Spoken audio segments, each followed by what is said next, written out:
In this lecture, I'll discuss the concept of ethnicity, which is often regarded as a more acceptable way to understand social differences compared to race. Ethnicity has been defined in at least three main ways. First, it's meant shared kinship between people based on a common line of descent. In anthropology, social groups of this kind are usually referred to as endogamous because their members maintain their genetic inheritance through exclusive interbreeding with each other. At the beginning of human evolution, such groups would have been universal, but they're virtually impossible to find today. The anthropologist Eric Wolf wrote of the world in 1400 that if there were any isolated societies, these were but temporary phenomena, a group pushed to the edge of a zone of interaction and left to itself for a brief moment in time. Second, the term ethnicity has meant people with shared occupational roles in the division of labour. This meaning of ethnicity is bound up with the colonial expansion of European capitalism. On the one hand, European colonists used their knowledge of existing occupational patterns in pre-capitalist societies to classify the population into supposedly different endogamous groups.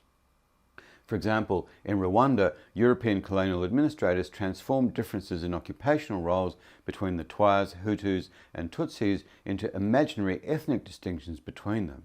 On the other hand, the migrations which followed colonialism led some groups to either define themselves as endogamous or as possessing certain characteristics that distinguish them from the native people around them.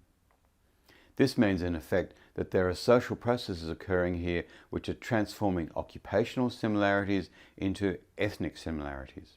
The third and most influential definition of ethnicity refers to a social group with a shared culture, heritage and identity.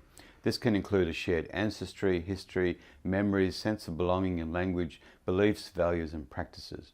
Ethnicity as shared culture and identity would seem to imply that except in rare cases, everyone has an ethnicity.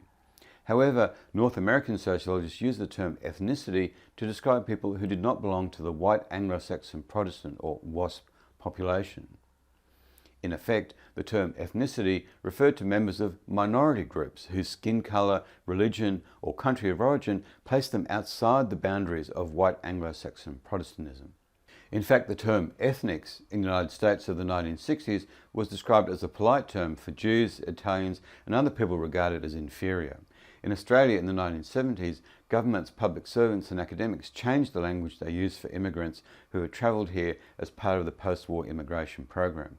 They no longer referred to immigrants as migrants or new Australians. Instead, they referred to them as members of ethnic groups. Ethnic groupings were seen as a key part of Australia's multicultural society, and they were invited to retain and celebrate their ethnicity. Ethnicity in this sense basically meant culture, and all cultures were supposed to be of equal value. However, sociologists have pointed out that Australian-born people are rarely, if ever, seen as having an ethnicity, nor are groups of American, British or English-speaking New Zealand migrants. The term ethnic is only used to describe individuals or groups from non-English speaking cultures. This points to an important problem with the meaning and use of the term ethnicity. It can be used with very similar effects to the notion of race. It can also provoke and authorise similar emotions of hostility to people who are ethnically different to oneself or one social group.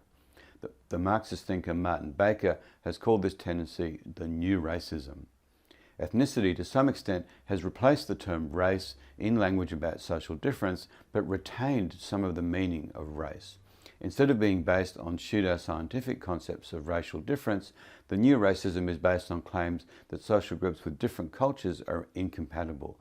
There's an assumption that while people share a common human nature, that there are cultural groups whose difference is so extreme that there's no way of sharing a national identity with them. The obvious example in countries like Australia today is the attitude that some people have towards Muslims. There's a significant minority of Australians who see Islam as a religion that's antithetical to the cultural values they hold. Sometimes they argue that Islam is antithetical to all Christian values and unacceptable for that reason. At other times, the argument's muddled up with ideas of Islam as an undemocratic or uncivilized religion. The ongoing issue of asylum seekers coming to Australia is a good example of this type of new racism. In 2001, a boat transporting asylum seekers from Indonesia to Australia started to sink and the Australian Navy went to assist. In the confusion and panic of the capsizing, children and adults ended up in the water. A rumour started that the asylum seekers had thrown their children overboard to force the Navy to rescue them. Though this was soon proved to be untrue, it was printed and repeated again and again in the media. Negative beliefs about how non-white people think and act, in other words, racism, made it easier to believe this story of asylum seeker cruelty.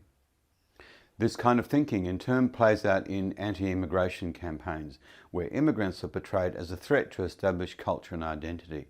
It revolves around a naturalisation of ethnic characteristics, whereby the language and religion of a group are treated as if they're natural and permanent rather than as acquired and malleable.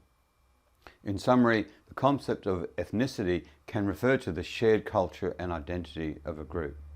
Second, however, it's also been used to marginalise some groups and reinstate racial assumptions about them without the appearance of overt racism.